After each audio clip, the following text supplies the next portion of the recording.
What up, though? Welcome to another hot episode of Pop Radio. My name is Miss Cosmo, with you every single week right here on the YouTube streets. And of course, this week is no different. We do have a superstar in the building who's going to be telling us just a little bit about himself, where he grew up, what he's about, where the music is at, and where he's going. Because an album just dropped, and of course, we need to get the 411 and what's happening. Come on. To the BIGSTAR Johnson, what up? What's good? Hey, I'm gonna pop it's so far away. It's so far, Ashif. Don't worry about it. Don't worry, I'll say but we got it. Don't worry, we'll put it in post just for you. Shout out. How you doing? I'm so soft. I am so soft. That's How are you? so awesome. I love that energy. Kuri, you know, you're just living. Like, God is good, fam. Yo. Yeah, God is good. I'm seeing a lot of beauty in my life. Nice. Just dropped an album. There's a weight off my shoulders. So I'm good. I'm good. You look very like light. Like it's a new year, new me vibes, you know, like you're trying to get into 2024 with a smile. Definitely. Yes. I came into it with a smile. I think from 2023, it's just been a lot of change and progress. Yeah. So I'm good. Talking about change, I mean, a lot changes in a person's life. You grow up being one person, you become a different person. Yes. Different things kind of affect you becoming the person that you are. Yeah. So just give us a little bit of a background as to where you grew up, because I don't think a lot of people actually know that story of where you're from. Yeah. I personally don't know. I was actually just thinking about it now. I was like, is he from Joburg or is he, you know, as an out of towner? What's the situation? Born, bred and raised in the east of Johannesburg. Yes. So I was a Kempton boy, Tembisa boy. Yes. My mom gave birth to me in 91. Okay. And I lived with my gran for the first few years of my life. Koka Asima Shimong, you know, Shimtown, if you know where that is. Okay. That means you know your roots. Okay. Nah, I'm playing. So for those of us who don't know. I'm playing. Nah, it's Tembisa, okay. You know. Yeah, I lived with my gran and my cousins for a few years. Old lady finished school. And yeah, lived with my pop school away and my old lady. Then we moved to Norcombe, Bursley sides. And yeah, we've been that side for a while now. That's moved dope. out, came back, moved out, came back. That's been my story. That's pretty much it. For sure. That's dope, man. I love hearing like where people's roots actually come from, because I do feel like it influences a lot of who you are. Big time. And the way that you kind of think and the way that you kind of progress in yourself as well.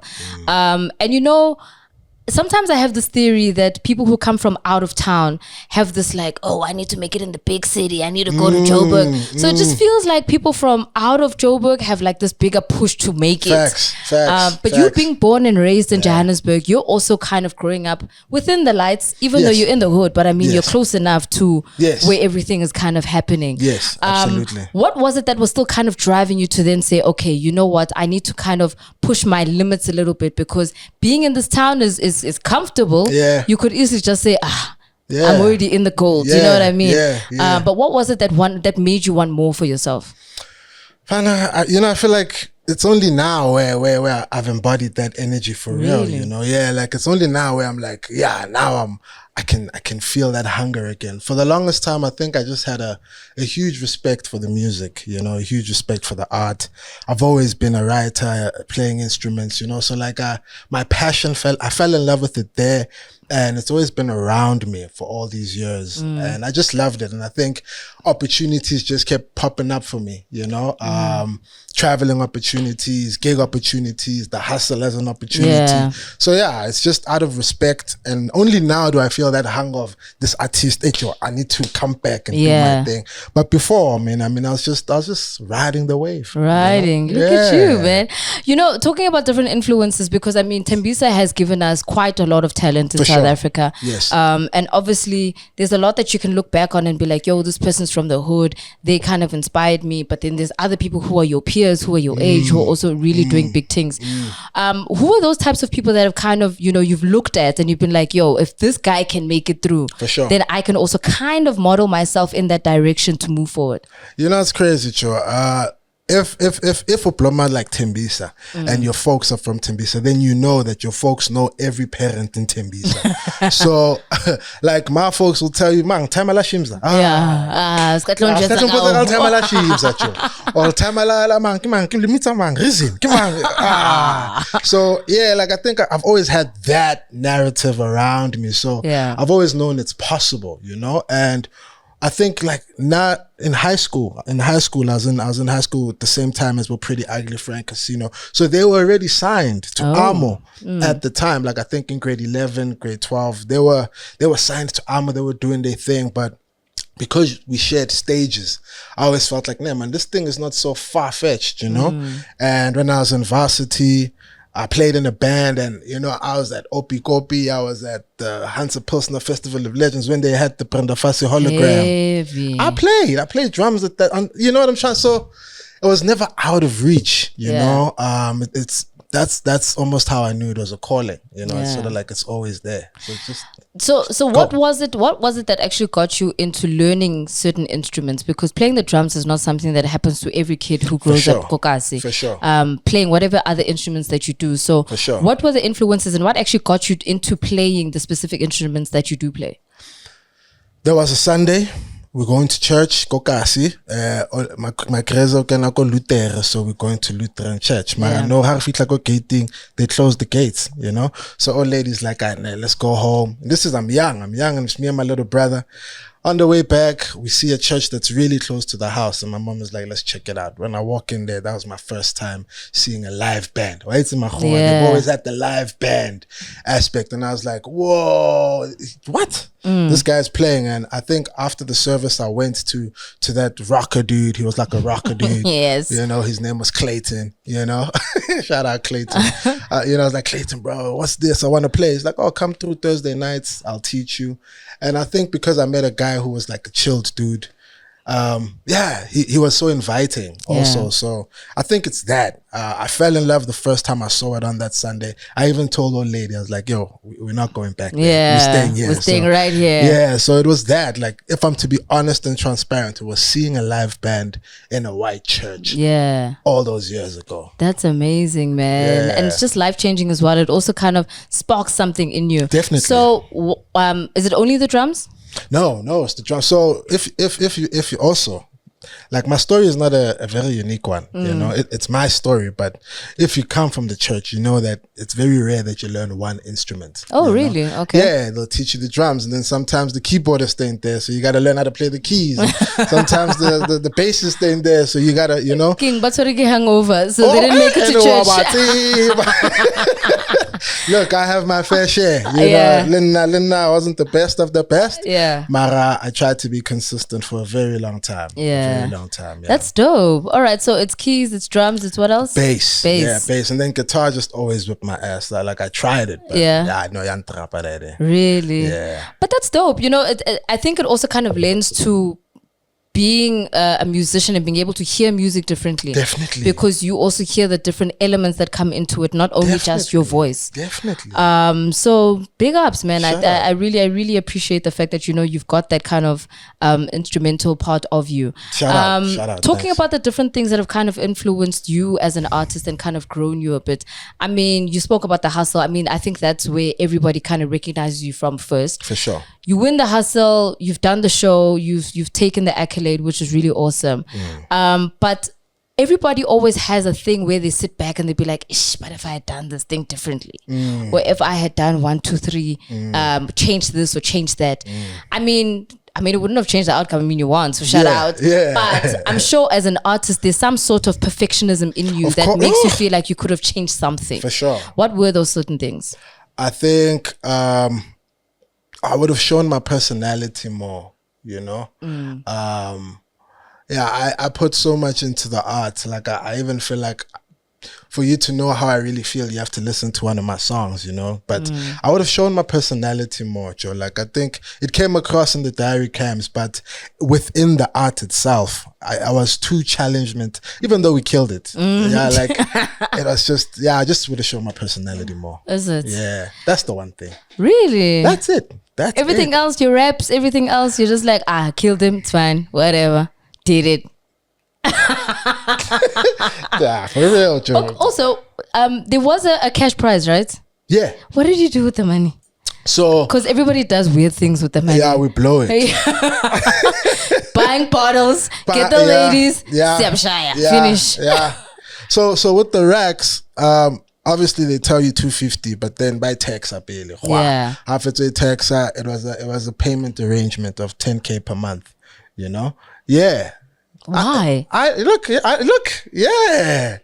Because that's reality, but for you too. I understand that. Why was it a payment arrangement? Why didn't they give it to you Like, in the stacks? Yeah. If you really think about it, was season 1 of a production that was trying. Yeah. You know what I'm trying to say? Like, they didn't know it was going to be successful. I think they went over budget. That's what they told me. Okay. We went over budget with the with the finale. And yeah, so can we just... But you know what? Yeah. You know what? I'm not mad because Yeah. at the end of the day, you still got the money, and it also saved you from like Wilding doing some. out. Yeah, wilding out. What would you have done with the money if you got it like straight up? I don't know, Joe. I don't know, because I remember Stogie being like, "You just want dog. Don't buy a car. Don't buy a car." I don't know why he said I shouldn't buy a car, but yeah, I don't know what I would have done. I think he was saying that in the sense because then you would have blown it all on one thing. Perhaps. And it's a depreciating asset. So for him, he's just like, you're wasting your money. You know what I mean? And it's only going to cost you more money because that's what cars do. It's pretty, but you have to buy tires. You're in Johannesburg, so there's potholes. Then there's the rims. Then you must service. And then it's Educated. taxis. So then you're going to be fender bendering. There's a lot of things that happen. So I think he was just, looking out for you. Nah, I appreciate it, actually. You just gave me a different perspective. So Shout in out. essence... maybe it's a good thing that they gave it to you in installments. You were an employee for another 2 years. Yeah, I was also working for VUZU for another 2 years. I mean, look, it worked out for you at the end of the day. But I think what a competition like that also kind of propels you into the social media age. Big time. You've now gotten more appreciation. You've gotten new fans. You've gotten yourself into a position where people recognize you a lot more. Yes. How did your life change after the show? Oh, it changed completely. I think when the show was out, like we were trending all the time. So it changed. Like just being able to walk and pick and pay was a mission, But I think the hardest thing within like the transition or the change was trying to fit in Lilo Nacho, How? Well, it was like I was just trying to be as cool as y'all, man. Yeah. That was the hardest thing. Trying to be as cool as y'all from being a normal guy. Okay. Yeah, that's it. But that transition, it's really difficult. It's really difficult. And getting all this attention, paying, Yeah. But you're used to it now. Look at you. Soft. Loving it for you. Loving it you. so much for you. Yeah. All right. So one thing I've also appreciated about you is how you always work with people that you have really close relationships with. Yes. It just feels as though it's very organic for you to kind of work with specific people because you know what you're going to get out of them. 100%. You're trying to grow with them. Even from a business perspective, I mean, I remember when you were doing your events, even in Tembisa, you were working with some of your boys as well who are in the industry. Yes. How important is it for you to kind of cultivate a camaraderie in the hip hop space for you guys to make music? It's so important, Joe. It's so important. I still don't think I've done it right, to be honest, I think I've played it safe in a lot of spaces. There could have been relationships that could have gone further, that I think I just stopped watering the plant. But it's so important. I think it's what pushes the culture forward more than anything. But I'm open to working with anybody I respect. Yeah. I think I just can't force anything. I was watching your episode with Yanga. Yeah. And you were talking about how like, you reach out and you reach. I can't force. I'm just like you. I'm like, no. If he doesn't want to, he doesn't want to. Yeah, you know what I mean? Sometimes a song is worth it and you have to fight. I have a record like that on the project, but man, I think for me everything that happens for a reason. Yeah. So I can't force things. Like I have to trust that my path is written. Yeah. And I should walk it. 1000%. Yeah. I'm with you on that one. Yeah. One specific relationship that I always kind of recognize, I think maybe because of my personal relationship, is your relationship with Rouge. Yes. You guys are really close, obviously from a friendship perspective, Yes. but also from a music perspective. You Yes. guys collaborate quite often. Yes. It's as if you guys respect each other's craft. Yes. Tell me just a little bit about where you guys met each other and why you guys have such a strong bond. That's the thing. See, Rouge, I met Rouge in Kempton. Okay. I met Rouge at a studio in Kempton. There was a studio I was going to, and there's an engineer there. His name is BC. If you're from the block, you know BC. You have an issue with BC. Not an issue. I'm playing. Shout out BC. But yeah, so he was like, there's this female MC who's coming and she needs help with vernac. So I was like, cool, I'll pull up. Then I pulled up, and I've never written vernac at that time, but I think I'll kill it. Yeah, so I go. And then she gets there, she plays me Corazon. Yeah. And she's got that hook. And I can't come up with another hook, you know? So I end up just lacing a verse. And I think our friendship has allowed us to give each other confidence in moments where the other doesn't necessarily have some. She needed that, yo, the song was dope from someone, you know, South Wakokasi, I guess, you know? And then it's because of her performing that song that AKA saw me performing at Taboo, that AKA even said, this is the guy on episode 1 on The Hustle. So it's like this. That's why I say the story is written. Yeah. You know, it is written. So yeah, I think we started back in the block before the fame, you know, before the fame. And even within the game, we've just been able to be each other's ride or dies. Yeah. I love that. Yeah. And continue, I mean, working with each other. I mean, you've done that now even in this new project. Yeah. Which we're going to get into in a moment. For sure. But, you know, obviously with the new album, you need to kind of get yourself in a certain zone. You need to figure out what the story you're trying to tell.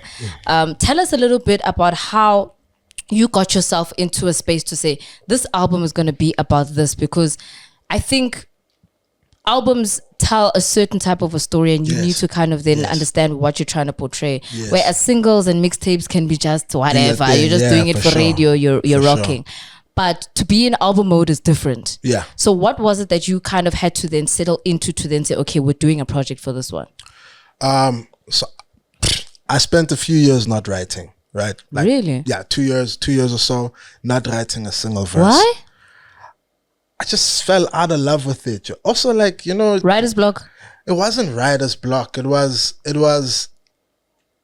what are you doing? Like, I don't know, Joe. Like, I think piano came also at a time where like hip hop was just doing, you know, we were just doing. You were floating. Yeah, we just floating. Like, there wasn't any purpose. So yeah, I think there was no purpose behind it, so I couldn't write. And then I went through like an awakening, you know, the hardest thing I've ever been through in my life. And when it was time to hit the studio, like, I was like, no, let's set up a camp, because I could feel in this awakening that the only way to release what I need to say is in the booth.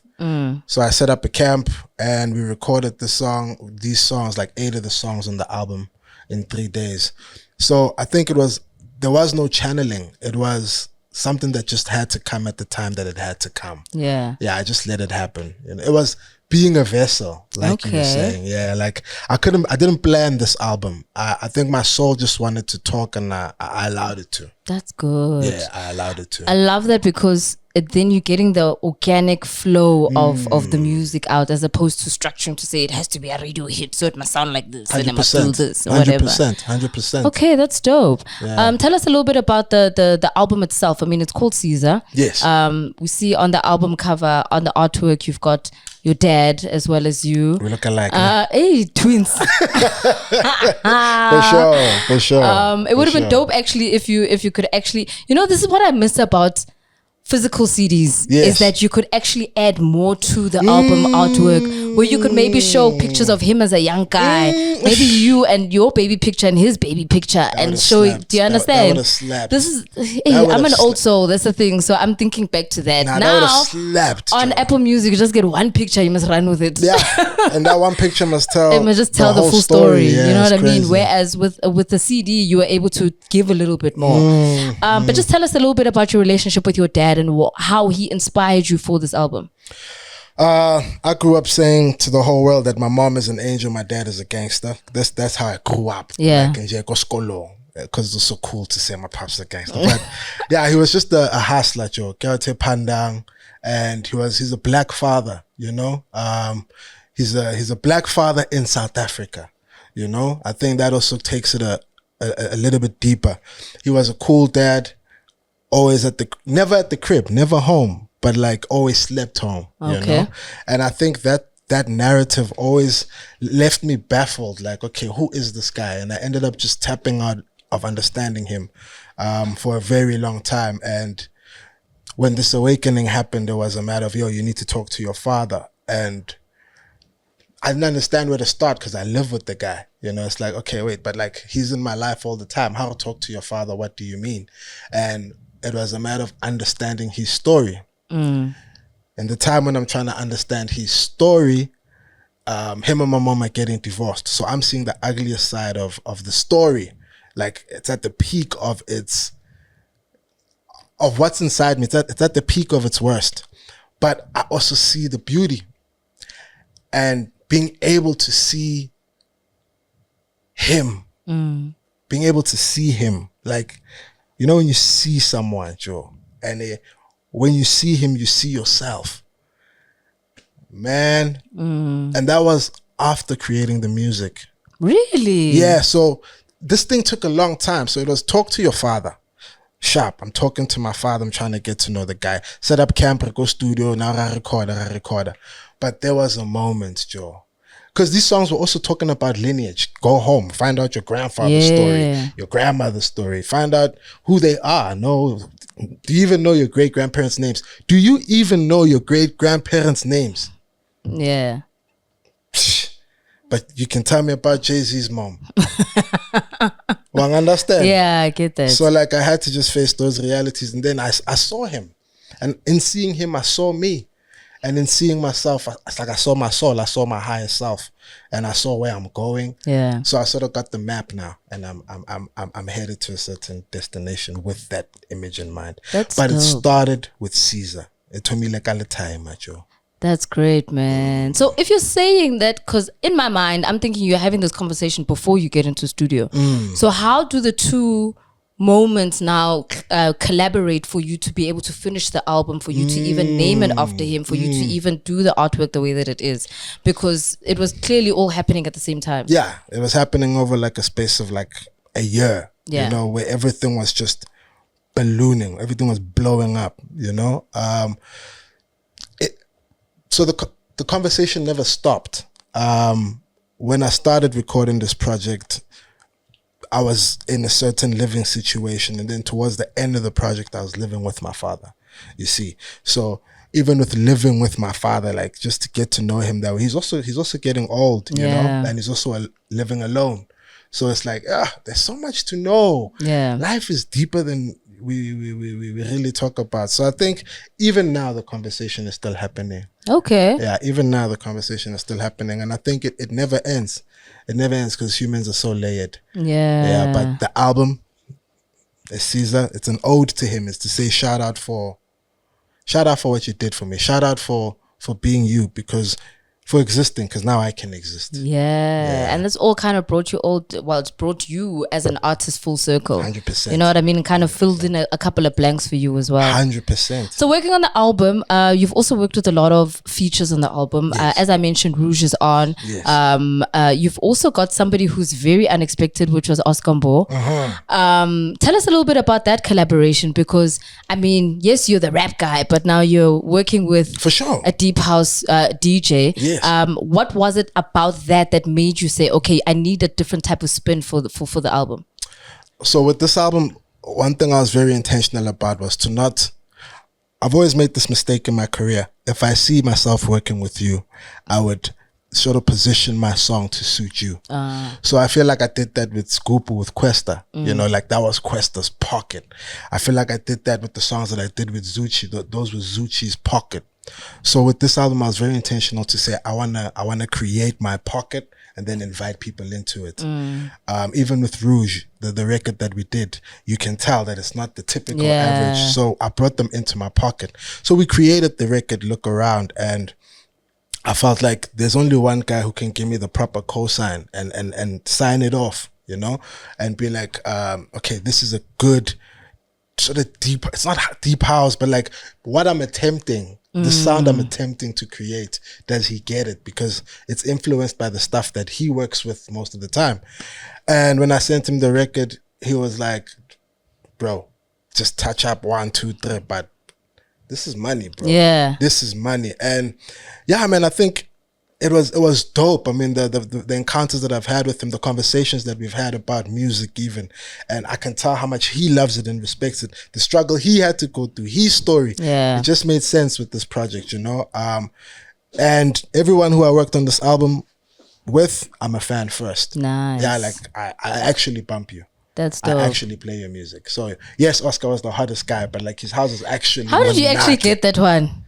A phone call. Really? Yeah, And it was he a DM. answered? It was a DM. It started with a DM, and then I got the number and it was a call, fam. Okay, so he reached out. Yeah. Like Younger said, just reach out. Just reach out.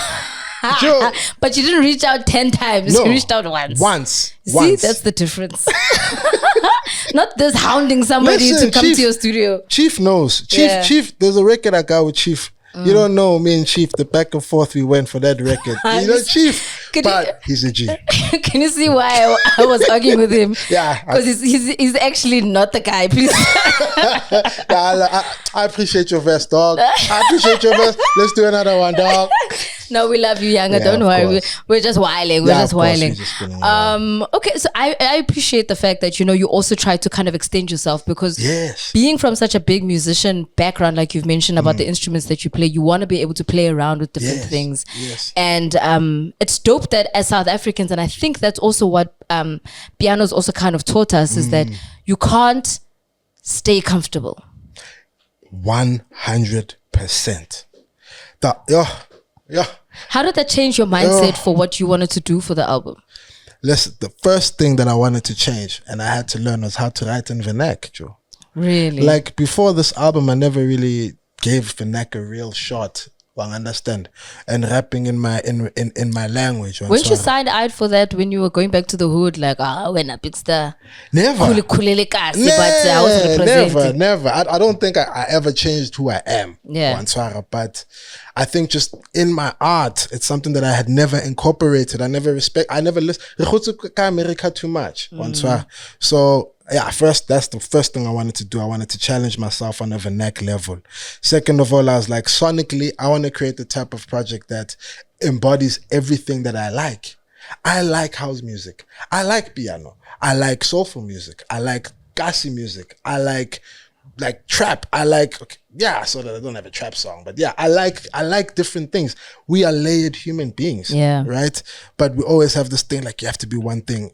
No. So I wanted to do stuff that I like, whether I've done them before or not, like a piano record. That song is the first piano song I've ever recorded and the last I've ever recorded, but it's like, Dumela, I love that song because I challenged myself and it sounds good. Never say never. Never say never. Yeah, well. You never know. Sounds Kabza good. might be on the DM saying come through. You never know. You never know. But like, challenge yourself, Joe. Like, I feel like, challenge yourself. Take it to the next level. Push it. I definitely did that with this album. It stretched me. That's dope. Outside of stretching yourself as an artist, I do think sometimes you also have to stretch yourself just as a businessman. Facts. You have to stretch yourself as, okay, we're in studio, but what are we eating tomorrow? Facts. Where are we staying? Facts. How are we paying for this? Facts. What's happening? Facts. What other lessons do you think you've learned from kind of standing on your own 2 feet and saying, I'm going to push forward, I'm going to finish this album, but I'm also going to do it on my own terms and being an entrepreneur and in charge of your own brand? I think it's very important for you to know where you get your money in music. I think the narrative is always gigs. Yeah. Gigs. And yes, you get your money from gigs. That's that fast money. But there's that slow money. And you got to know where you get your slow money. It's not just Samro. Well, and there's so much more, Yeah. And I think niggas got to get clued up on that. So that's one thing. Get your paperwork right. Second of all, diversify your portfolio because nobody's hot forever. Yeah. Nobody's hot forever. Get something else. I had to really put structure to the music school that I was pushing in the block, and it's grown. Nice. It's grown, and it's able to take care of my bills outside of the music. Well, I understand that. Hence, we're able to make music for from a place of freedom and instead of a place of so yeah. I need to show them that I'm still the man. Can't be the man forever. I want to man sit there with you. Yeah, for me, nah. But yeah, I think diversify your portfolio. Yeah, so paperwork, diversify portfolio. And lastly, our spending is terrible. Yeah. Like as artists, like we think money grows on trees. And in seasons it does. But in other seasons, sure, like you really need to learn how to take what you get and put it in a place where you'll be able to get again. So water your seeds. Water the seeds that you want to see grow. And stop just living the life that people say live. Don't buy the thing because everybody has it. Yeah. You know? So I think it's very important to be honest with ourselves. Very honest with ourselves. And then know your story, Joe. I feel like too much is said in front of the camera causes not enough detail. You know? Like, so you have to be smart. Don't be dumb. Hey, and in Cyril's economy, you get what I'm saying? Do you get what I'm saying? Petrol is going up. There's a lot of thing, load shedding, gunzima out here, you know, trying to survive. And it's not all glitz and glam. And another time, you're trying to push a dream in this economy. So that's even a luxury. Yeah. That's more. It's a luxury. Yes. To work this job. What we get to do is a gift. Yeah, it's a privilege. But it's also tough. 100%. Yeah. I get that.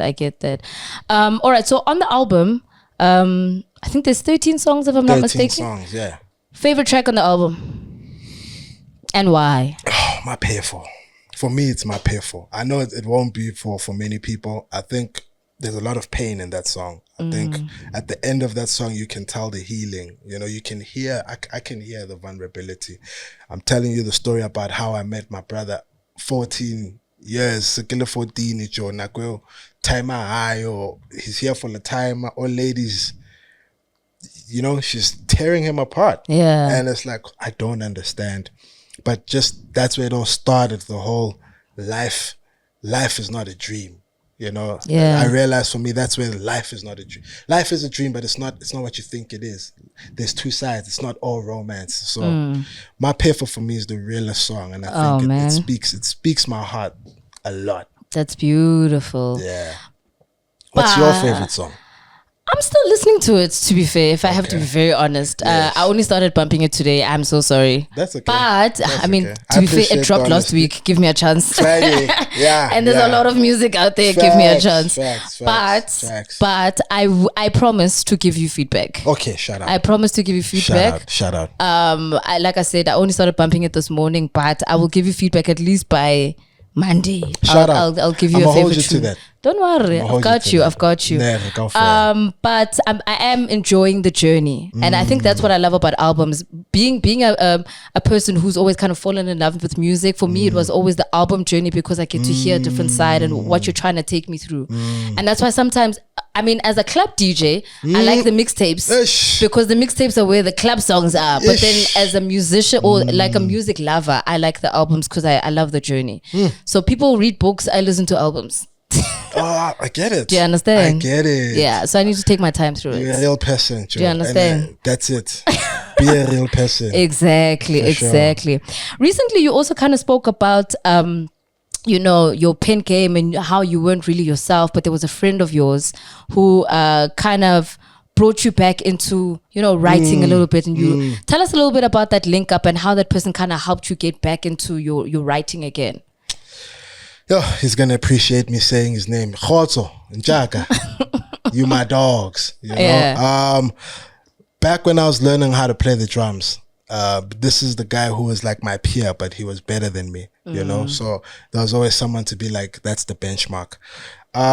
He didn't necessarily help me get my pen game back, but what he did is that he told me that after listening to the project, he hears the same. He hears that the music comes from the same place where it came from, and it was pure, when there was no cameras in front of me, where, you know, where we were just creating because we get to create. Yeah. So he was like, I hear your heart. But his friendship and the role that he played in my life in the early stage, I think definitely shaped a lot of who I am, because he's the pastor's kid, you know. It's at his dad's church where we got to mess around as much as we wanted to. So yeah, I think, and what I was saying about my pen game there, I was saying that for the first time in a long time, I'm not thinking about what I'm writing. I'm just letting it flow, and it's dope. That's you know, dope. the art is there. So, you know. So you were freestyling throughout your entire album? No. Okay. No, I wasn't freestyling throughout my entire album, but I never started a song saying, this is what we're going to talk about. Okay, I get that. You get what I'm trying to say? So the music would play and the message would come. And it wasn't so much metaphors, punchlines, and similes, but it was but it was just talking, Rabulela on this project. I'm not trying to impress you. I'm just trying to take you on the journey. Nice. Yeah. So nice. There's no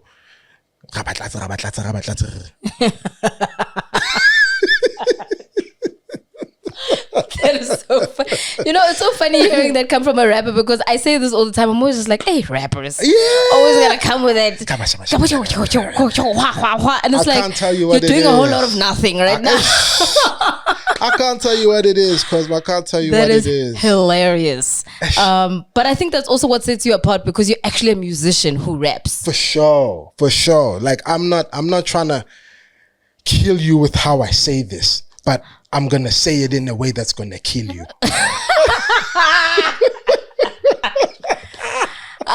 Okay, we're finished. I'm kidding. Sure, but I get you. Sure. I get you 1,000%. Let's just talk. Yes. You don't have to say so many things to say one thing. Exactly. Just say the thing. And just listen. I think a lot of people also just are always trying to hear, like everybody's just trying to, you know, rebuttal or like, okay, I'm not gonna snap back.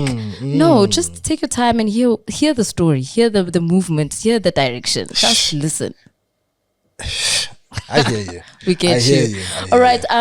Tell us, okay, your journey now for 2024. Obviously, the album is out now. You're gonna be pushing that. Yes. What's the first music video we're gonna get from it? Campaign. Yeah, so we got some fire visuals coming for Campaign. We did drop the visuals for Fetish Show. Yeah. So Campaign will be dropping, and the Touchline record is also like it's doing pretty well, like on the streaming sites right now. I'm very surprised with the reception. Like I thought this was a very like deep album. So I'm not surprised that it's not top 10. Yeah. But I'm surprised that it's growing as quick. Okay. I thought it would be much more of a slow burn because it has to catch you. It's the type of project that you have to be open in order for it to catch you.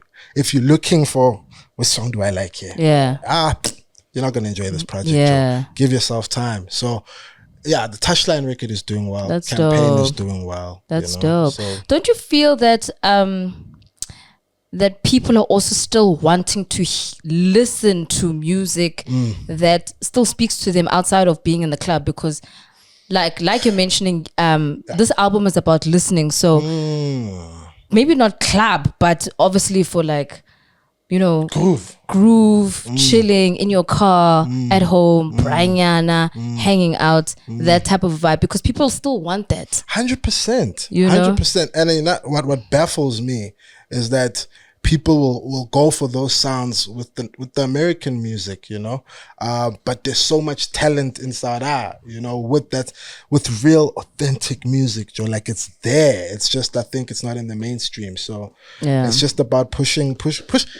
the story. Like don't say because it's not there we're not doing it. Do it and put it in. Yes, that's the goal. There you go. Like real music, Joe. Like got Tuesday in the morning. Come on. Go say. I mean, it's not to say some people don't do that, but you know. Well, it's not BIGSTAR. No. I mean, that one we've cleared up. Yes. All right, so tell us a little bit about what you've got planned for this year. What can we expect from BIGSTAR? Are you going to be doing a tour? You know? For sure. Yeah, what's the push? A launch is coming. We're going to do a pretty nice launch for the album. Nice. Really soon. Details will be dropping really soon. Yeah, pushing the album is pretty much the priority. But to be honest with you, I feel like my biggest priority for 2024 is to drop more music. So Nice. yes, Caesar is out, but I realized, you know what I realized? The people who matter to people now are not the people with the biggest songs. It's the people who just kept doing it. Nice. Think about it. Because they kept them. Yeah, you just kept doing it. You just kept dropping. Like, you know, there's in hip hop, what's the biggest song? No, it's just the people who keep dropping. Yeah. You know? So you keep feeding your fans. just keep feeding, Joe. If you understand that it's a privilege, just Yeah. keep feeding. Yeah, and then obviously my other stuff, like business stuff, there's opportunities that I'm trying to pursue. Nice. And there are opportunities that are opening. I think I've also come to realize you shouldn't announcements, Joe. I know. And they get the interview. I What's know. next? But I know, but that's why I didn't say you must give us dates. For sure. I said, what are you working on? Because I know that thing. You'll throw yourself into a date, and then that date comes, and then you're like, Yeah. But tell us a bit about the school before we wrap up. Yeah. The name of the school is Blue Notes Academy. It's based in Kempton Park. We teach instruments. We teach music theory and practical. Nice. I've got a couple of students who've turned into some maestros who are better than me. Nice. You know, like way better than me. Our teachers are industry players, so they play Lebo Maporisa, Lebo Mlindo, you know, like they guys who session in the game. So it also gives students the opportunity to come to gigs, come to the SABC sometimes, check out the vibes. So yeah, it's really a school if you really want to learn. I don't say come join the school if you're thinking of learning, because learning an instrument is not easy, you know. So if you really want to learn, this is the type of school, because of how we position our syllabus. It's more about teaching you how to play than teaching you what to play. That's dope. I actually just recently started piano lessons. Come on. So I'm also really? How's that going? slow.